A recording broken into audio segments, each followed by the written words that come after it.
mengadakan inovasi-inovasi terbaru dalam rangka untuk meningkatkan pemungutan pajak.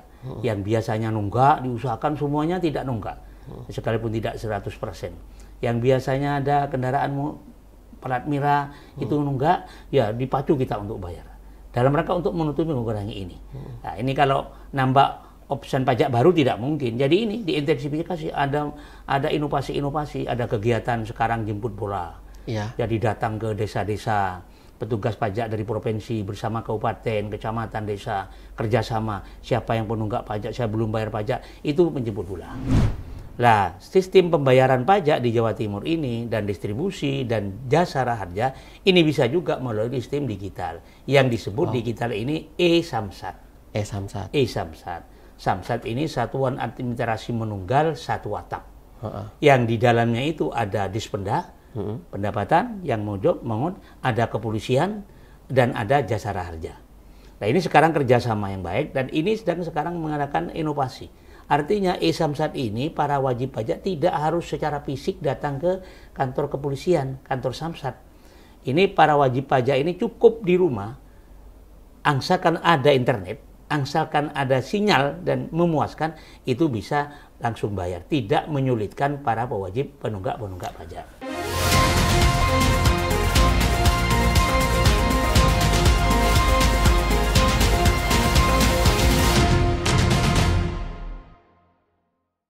Dengan penuh dedikasi dan komitmen terhadap pembangunan bangsa, inilah sosok tokoh yang telah mengabdikan lebih dari separuh hidupnya untuk masyarakat dan dunia legislatif. H.M. Hasan Irsyad, S.H., MSI, lahir di Probolinggo pada tanggal 7 Juli 1950. Perjalanan hidup beliau dimulai dari pendidikan dasar di tanah kelahirannya.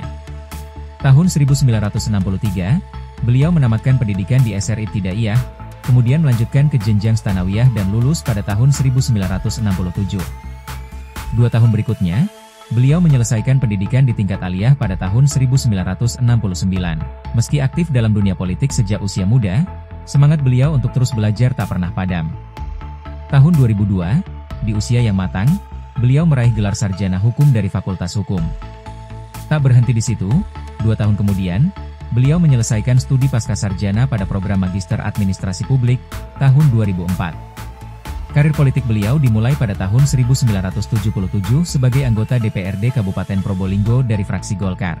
Selama 27 tahun, beliau aktif memperjuangkan aspirasi rakyat di tingkat kabupaten, sebelum kemudian melanjutkan pengabdiannya sebagai anggota DPRD Provinsi Jawa Timur dari tahun 2004 hingga 2029. Tetap dalam naungan fraksi Partai Golkar, H.M. Hasan Irsyad dikenal sebagai sosok yang konsisten, visioner, dan berdedikasi tinggi. Pengalaman panjangnya di dunia legislatif menjadi bukti nyata pengabdian beliau dalam mewujudkan tata kelola pemerintahan yang lebih baik dan berpihak kepada rakyat.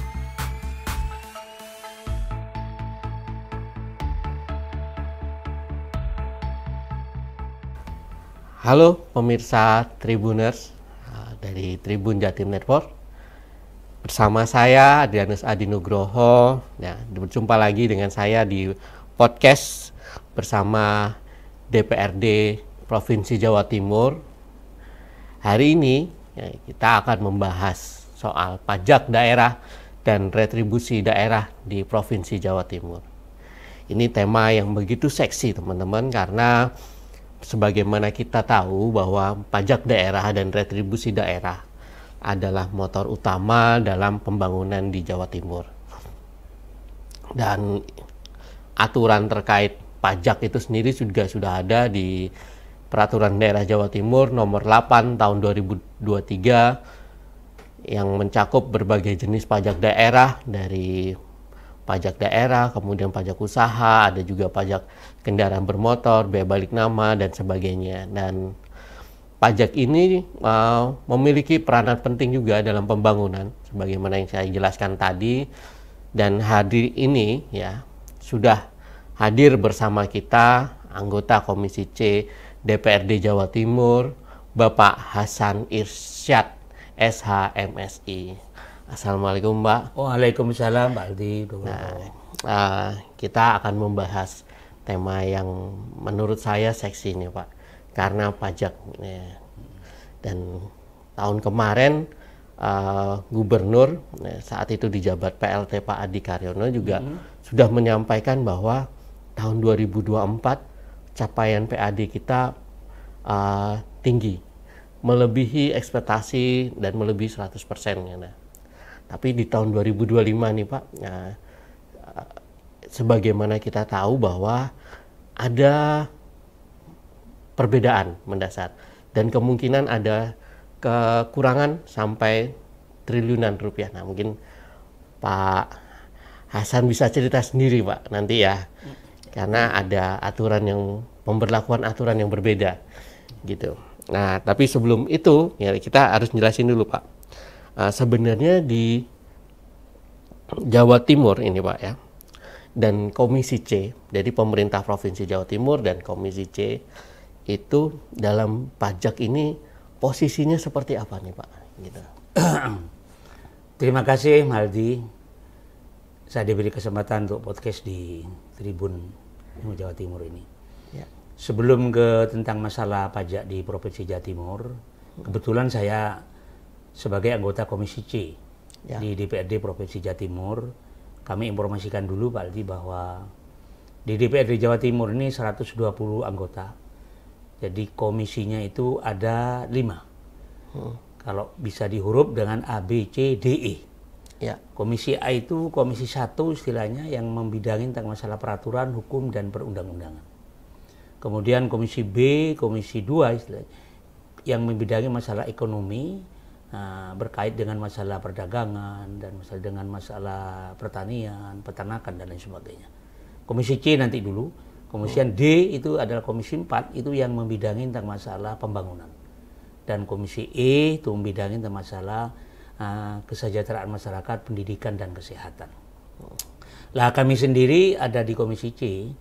Komisi C ini adalah satu komisi sesuai dengan peraturan Perda 44 ayat 3 huruf C, peraturan DPRD nomor 1 tahun 2004, bahwa komisi C ini adalah komisi yang membidangi tentang masalah keuangan, yang bertugas untuk mengumpulkan uang dan didistribusikan kepada teman-teman komisi yang lain. Bidang kami di komisi C ini sesuai dengan Perda 44 itu, peraturan DPRD 44, bahwa saya adalah membidangi komisi terkait dengan masalah keuangan dan perbankan, dan yang terkait dengan masalah perpajakan dan distribusi, dan terkait dengan masalah perusahaan daerah dan badan usaha daerah, kemudian terkait dengan perusahaan patungan, kemudian terkait dengan pemegang kas dan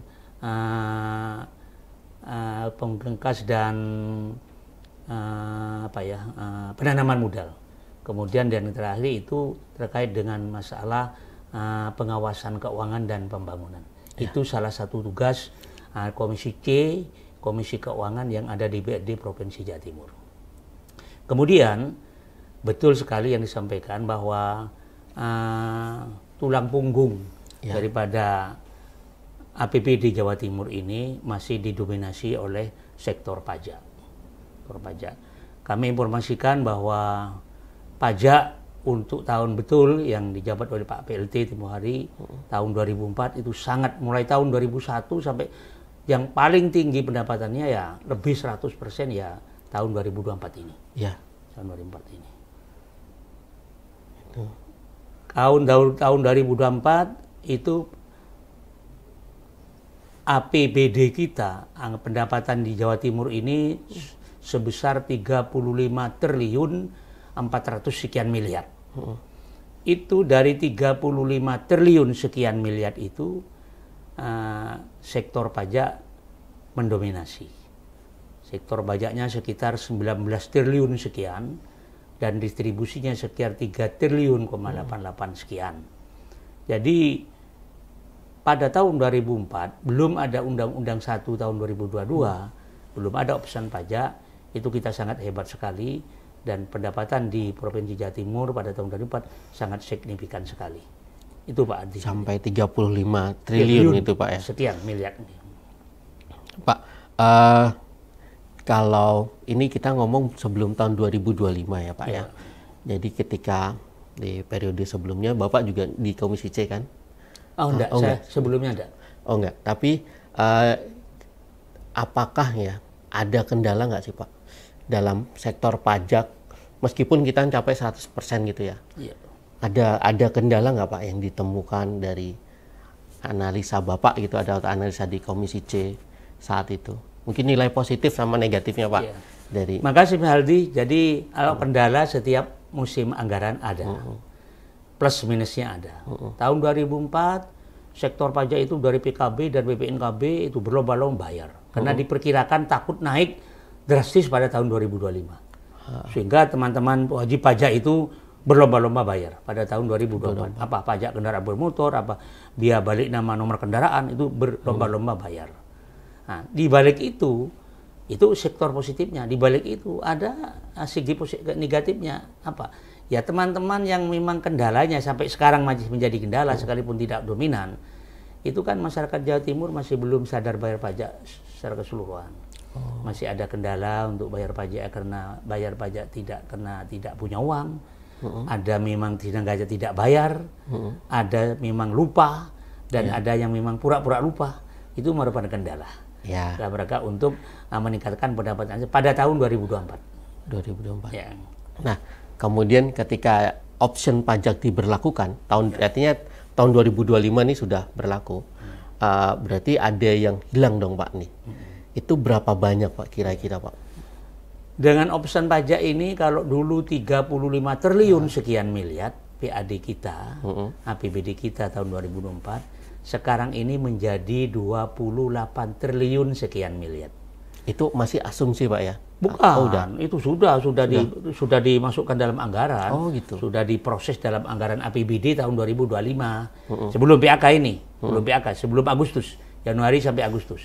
Itu posisi kekuatan anggaran Jawa Timur ini tahun anggaran 2025 ini 28 triliun sekian miliar. Nah, ini memang ada aturan baru tentang Undang-Undang Nomor 1 Tahun 2002 tentang hak keuangan pemerintah pusat dan pemerintah daerah. Nah, yang dulunya yang istilahnya ini option pajak. Option pajak kendaraan bermotor dan option BPNKB. Dua ini saja option. Hanya dua, pajak disebut di sini tidak. Pajak kendaraan bermotor dan BPNKB, biaya balik nama nomor kendaraan. Nah, ini ada aturan semacam ini. Jadi yang dulunya provinsi itu memperoleh hasil 70%, nah dengan option ini kabupaten kota yang memperoleh 70%, dulu kabupaten kota dapat 30%, sekarang provinsi yang dapat 30%. Itu dengan option ini. Banyak. Nah, otomatis kan ada tadi kalau dari 25 ke 28 berarti ada sekitar 7 triliun nih Pak yang menghilang. Apa sih Pak kira-kira dampaknya ini yang dibaca oleh Komisi C? Memang kalau turunnya APBD kita, PAD kita, pendapat asli daerah kita dari 24 ke 25 dengan option ini turunnya tidak 7 triliun, turunnya 4 triliun 200 berapa miliar begitu. Jadi itu. Jadi memang setelah option itu dipelajari, dikaji. Ya memang berdampak sekali dalam rangka untuk membiayai kebutuhan fiskal di Jawa Timur, sangat berdampak sekali. Di lain itu, dalam rangka untuk memacu agar supaya tidak terlalu jurangnya terlalu dalam, nah, kita adakan inovasi-inovasi. DPR mengadakan semacam mendorong pada UPD dapat eksekutif agar supaya mengadakan inovasi-inovasi terbaru dalam rangka untuk meningkatkan pemungutan pajak. Yang biasanya nunggak, diusahakan semuanya tidak nunggak, sekalipun tidak 100%. Yang biasanya ada kendaraan plat merah itu nunggak, ya dipacu kita untuk bayar. Dalam rangka untuk menutupi mengurangi ini. Nah, ini kalau nambah option pajak baru tidak mungkin. Jadi ini diintensifikasi, ada inovasi-inovasi, ada kegiatan sekarang jemput bola. Jadi datang ke desa-desa, petugas pajak dari provinsi bersama kabupaten, kecamatan, desa, kerjasama. Siapa yang penunggak pajak, saya belum bayar pajak, itu menjemput bola. Itu termasuk dengan ini yang hari-hari ini kita sedang ramai dibicarakan itu soal pemutihan, Pak. Iya, pemutihan. Itu bagian dari inovasi ini berarti ya? Iya, Pak. Bagian dari inovasi. Nah, Pak, kalau menurut Bapak sendiri ya, apakah dengan fiskal yang itu kebutuhan apakah dengan PAD yang turun tadi yang tinggal 28 kebutuhan pokoknya Jawa Timur kayak pendidikan, kemudian mungkin pelayanan dan mungkin kesehatan itu semuanya sudah tercukupi, Pak. Iya. Memang dengan dengan pemutihan pajak. Nah, pemutihan ini sudah berlaku kurang lebih 10 hari di Jawa Timur ini. Ini pemutihan ini memang belum dirasakan sampai oleh masyarakat secara luas di Jawa Timur. Yang sekian ribu, sekian 38 kabupaten kota secara keseluruhan sampai ke tingkat pelosok belum mendengar, belum tahu ada pemutihan ini. Tapi sebagian sudah. Nah, kita anjurkan, kita sarankan kepada Dispenda dan kepada para dinas-dinas di provinsi agar supaya sosialisasinya lebih ditingkatkan lagi. Ini selain menguntungkan kepada wajib pajak yang kena nunggak pajaknya, kemudian kepada kita diuntungkan yang mestinya tidak bayar pajak akhirnya bayar. Sehingga memacu kita dalam rangka untuk mengurangi daripada penunggak-penunggak pajak. Di lain penunggak pajak sendiri juga membuat ringan, pumpung senyampang ada ini kegiatan sampai akhir Agustus ini untuk ini pemutihan. Kemudian yang kedua, memang untuk anggaran tahun 2005 dengan Undang-Undang 122 ini dengan anggaran 28 triliun, ya kita ada semacam efisiensi. Tidak semuanya, kalau memang anggaran pendidikan tahun 2004, ya tentunya beda dengan antara tahun 2025. Ada efisiensi, mana yang prioritas, mana yang tidak prioritas, mana yang mendesak, itu dilaksanakan. Tapi kada semuanya, semua sektor dengan anggaran itu sesuai dengan struktur anggaran di belanja itu akan tetap terpenuhi. Sekalipun tidak maksimal seperti tahun-tahun 2024. Pak, tadi kan disebutkan ya ada inovasi soal pemutihan gitu ya. Kalau dari kacamata Komisi C lagi Pak ya, ada inovasi lain nggak Pak ya yang perlu pemerintah Provinsi Jawa Timur lakukan untuk mendongkrak pemasukan daerah Pak? Misalnya kayak tadi ini usaha ini belum banyak nih pajaknya, bisa dipajakin, atau yang dulu belum dipajakin sekarang boleh deh dipajakin gitu, ada nggak Pak? Sebelum itu jadi inovasi daripada teman-teman Dispenda di Jawa Timur sekarang ini sedang melaksanakan kegiatan inovasi karena sistem sekarang pembayaran ini sudah melalui sistem digital. Sistem digital yang memang para pembisnis yang bayar apapun itu banyak melalui elektronik digital. Lah, sistem pembayaran pajak di Jawa Timur ini dan distribusi dan jasa harja ini bisa juga melalui sistem digital yang disebut digital ini e-Samsat. Samsat ini satuan administrasi menunggal satu atap. Yang di dalamnya itu ada Dispenda, pendapatan yang mengut, ada kepolisian dan ada jasa harja. Nah, ini sekarang kerjasama yang baik dan ini sekarang mengadakan inovasi. Artinya e-Samsat ini para wajib pajak tidak harus secara fisik datang ke kantor kepolisian, kantor Samsat. Ini para wajib pajak ini cukup di rumah, angsakan ada internet, angsalkan ada sinyal dan memuaskan, itu bisa langsung bayar, tidak menyulitkan para pewajib penunggak pajak. Oke, Pak, ini berarti kalau gitu misalnya nih saya di Probolinggo, tapi kendaraan saya plat Jawa Timur kan biasa Pak, kalau orang luar kota, bahwa itu bayar pajaknya dari Probolinggo bisa berarti? Bisa, gitu. Langsung online sekarang bisa bayar. Panjenengan di kendaraannya Ngawi bayar di Probolinggo.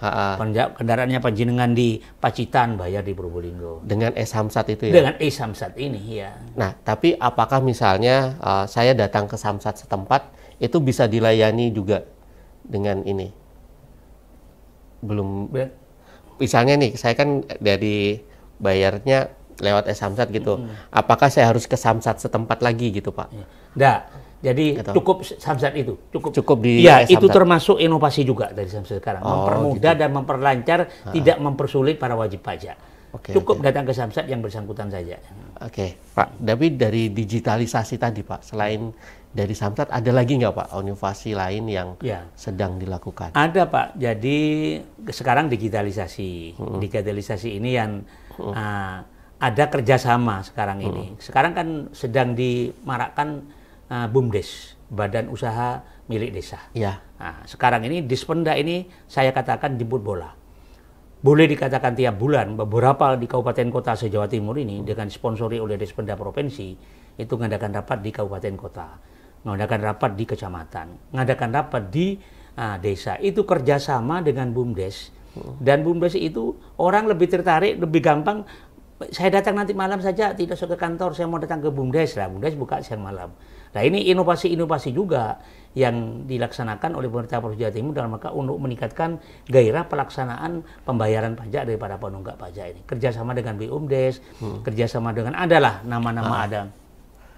Oke. Oh berarti kalau bisa saya simpulkan memang pendapatan pajak di Jawa Timur ini sebetulnya belum maksimal Pak ya, karena masyarakatnya belum banyak yang sadar pajak gitu ya. Kalau maksimal ya memang betul, tapi dari 100% yang sudah sadar pajak kira-kira ya sekitar 80 sampai 85% lah. Tinggal 15% kita motivasi. Tapi bagaimanapun 15% enggak pajak kan juga menjadi miliaran juga. Oke. Pak, kira-kira Pak, tantangan dalam digitalisasi tadi itu apa nih Pak? Gini, tantangan yang sangat kita rasakan sekarang ini tidak semuanya di beberapa daerah itu ya, itu di Jawa Timur seperti di Pacitan, di Trenggalek, di Kepulauan Pasar Lembu itu, ya itu tidak semuanya sudah teralirin oleh internet. Jadi ini kendalanya sekarang. Jadi kendalanya ada daerah-daerah yang memang belum yang belum terkoneksi ya? Belum bisa terkoneksi oleh internet, dan ini kan banyak daerah-daerah itu yang kadang-kala sinyal saja sulit. Nah ini tantangan satu. Kedua, ya tantangan juga ke depan itu karena sudah kalau digitalisasi di masyarakat kan ya konsekuensinya pemerintah Provinsi Jawa Timur harus selalu memberikan motivasi kepada para petugas-petugas agar supaya betul-betul terampil dalam rangka untuk memanfaatkan digitalisasi ini dan proaktif untuk menjemput bola. Oke. Nah Pak, jika kasusnya seperti itu, kenapa nggak dari Provinsi Jawa Timur membuat pajaknya itu salah satunya untuk membuat digitalisasi di daerah-daerah yang koneksi internet gitu loh, untuk pembangunan daerah setempat gitu. Nah itu memang dirintis. Untuk ke depan dalam rangka ini kan inovasi baru-baru, inovasi baru ini dalam rangka untuk ini. Mungkin kalau memang sudah optimal seperti ini ya tidak perlu. Tapi kalau memang diperlukan jangka ke sana ya ini sudah memang dalam rangka rintisan juga oleh jajaran Dinas Pendapatan Daerah untuk digitalisasi dan untuk ini untuk memperbanyak sinyal-sinyal di daerah ini. Ya. Oke. Pak, apakah gini ya, ini kita baca selain dari pajak motor tadi, pendapatan terbesar keduanya itu dari mana Pak? Yang kedua setelah dari pajak itu distribusi. Distribusi ini pada tahun 2024 insya Allah sekitar 3 triliun sekian. Tahun 2025 ini hanya menjadi 2 triliun sekian. Dana transfer juga, tapi dana transfer ini ya, yang dari 11 ini dari pusat itu dana transfer yang sudah ditentukan untuk peruntukannya, tidak hanya transit saja di provinsi itu. Yang besar kedua adalah retribusi. Itu retribusi apa Pak? Dalam retribusi ada retribusi izin usaha, ada retribusi perizinan tertentu, ada retribusi ya itu seperti retribusi izin usaha seperti ini, seperti retribusi kesehatan, retribusi rumah sakit itu jumlahnya kalau tidak keliru sekitar tahun 2004 itu 1,7 triliun barangkali. Ini yang terbanyak ya? Iya, terbanyak. Ada nggak Pak rencana untuk meningkatkan retribusi itu atau? Kita meningkatkan pajak dan retribusi, membuat pajak baru, distribusi baru ya. Itu harus sesuai dengan aturan yang lebih tinggi. Kalau memang boleh katanya aturan yang lebih tinggi boleh. Satu. Kedua, harus aspiratif. Masyarakat terbebani enggak kalau ada pajak baru dan distribusi baru-baru ini.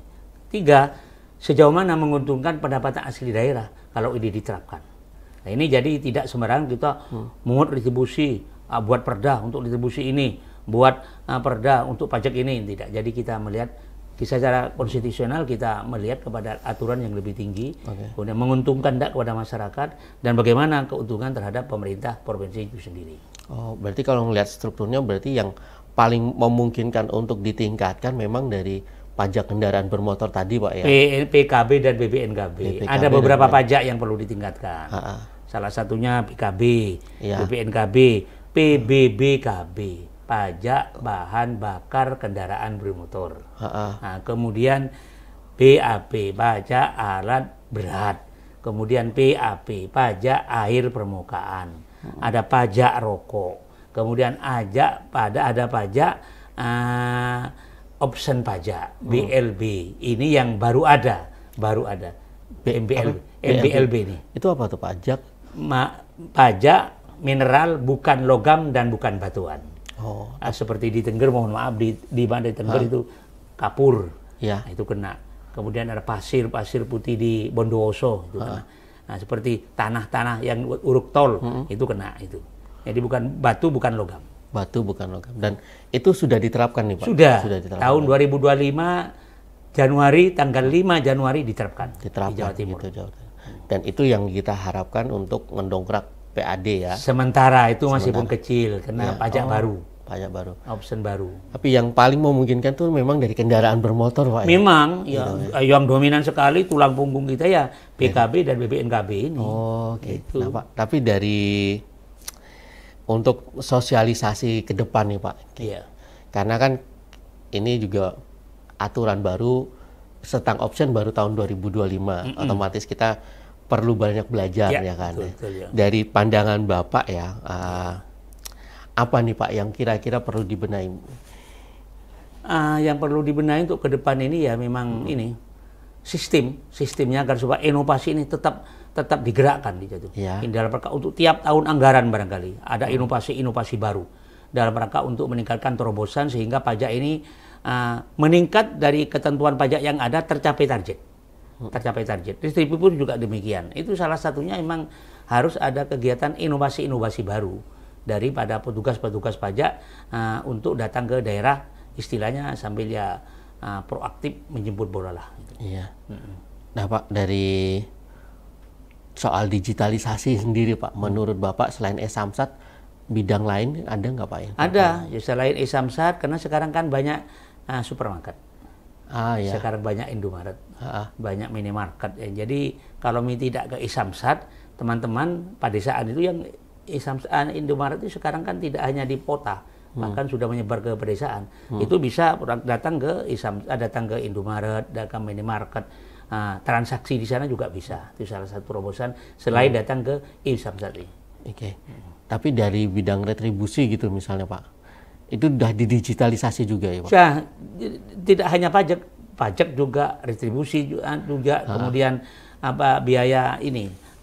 Jasa harja juga ini itu udah didigitalkan ya. Oke. Terus ini Pak, dari menurut Bapak ya, apa sih Pak usulan dari Bapak ini agar pajak di Jawa Timur dan retribusi ini bisa meningkat Pak dan kira-kira tidak menambah beban dari masyarakat nih Pak? Iya. Seperti itu tadi sampaikan, harus ada inovasi dan tidak menaikkan pajak lah, tidak usah menaikkan pajak. Pajak yang sudah ada memang ini yang nyantol, yang belum selesai 100% di masyarakat, di wajib pajak, ini diintensifkan cara penagihannya, ini diintensifkan dengan cara tadi itu. Nah, sekarang banyak inovasi agar supaya masyarakat tidak sulit, masyarakat pewajib pajak jangan diberi tugas yang berat, harus gampang dan mudah, murah. Gampang, mudah, murah. Itu masyarakat untuk itu. Itu kalau inovasinya itu dilaksanakan, masyarakat mau datang ke e-Samsat. Tidak datang ke e-Samsat, datang ke Indomaret, tidak datang ke BUMDes, ada BUMDes. Itu sudah merupakan inovasi daripada ini dalam rangka untuk meningkatkan pendapatan daerah. Insya Allah bisa tercapai kok. Insya Allah. Total 28 triliun ya. Lah, iya, tapi itu yang pajaknya hanya sekitar 12 triliun sekarang. Pajaknya hanya 12 triliun, distribusinya 2 triliun itu tahun 2025 ini. Berarti masih, tapi ini masih tercapai lah Pak ya, karena ini Mas Alati. Sekarang ini rata-rata di kabupaten kota waktu saya kunker ke bawah itu sudah mencapai di atas rata-rata 50% ke atas yang ditargetkan ini. Iya. Pak, mumpung Bapak cerita tadi datang ke kabupaten kota ya, ada pengalaman Bapak nggak waktu Bapak cerita ini ada pemutihan loh Jawa Timur Tonggo dimanfaatkan gitu? Iya, memang kita mau Pak, kita dorong, kita sosialisasikan. Kita tanya Pak, sejauh mana kepada Dispenda, UPT, UPT setempat di sana. Bagaimana Pak masalah pemutihan ini? Iya Pak, sudah laksana. Ya apa? Ya sudah mulai ada peningkatan masuknya. Ada sekian dari 48% menjadi 51%. 50% menjadi 52%. Setelah istilah pemutihan itu ada pemutihan. Itu hadiah dari pemerintah Provinsi Jawa Timur untuk diadakan pemutihan. Tapi belum masyarakat semuanya. Masih perlu sosialisasi. Nah itu kita yang sarankan. Berarti apakah ini kita ngomong kota desa Pak ya? Apakah itu informasi itu sampai di kota aja nih Pak? Ya sebagian di kota, sebagian besar, tapi ada juga sampai ke masyarakat. Seperti di desa saya. Ya. Itu kan saya selaku warga masyarakat yang kebetulan jadi anggota DPR. Kadang-kadang jadi pertanyaan, Pak, katanya ada pemutihan pajak Pak. Ya saya membayar, ya silakan datang. Silakan datang. Saya sarankan jangan pakai maklar segitu kan. Datang sendiri saja ke sana. Ya ada kenyataannya sekalipun jumlah hanya berapa ratusan saja. Tapi kalau orang banyak kan harus jadi banyak juga. Iya. Baik Pak. Ya. Oke. Terima kasih Pak Hasan Irsyad atas ceritanya tadi soal pajak dan retribusi daerah di Jawa Timur. Tadi kita udah cerita dapat banyak. Kita mudah-mudahan lah target 28 triliun itu tercapai karena itu untuk kebutuhan fiskal kita dan pajak ini juga sangat bermanfaat untuk kebutuhan pembangunan di Jawa Timur, jadi tolong dimanfaatkan teman-teman dan terima kasih. Kita sampai jumpa di podcast berikutnya bersama DPRD Jawa Timur. Terima kasih, sampai jumpa. Terima kasih banyak Pak.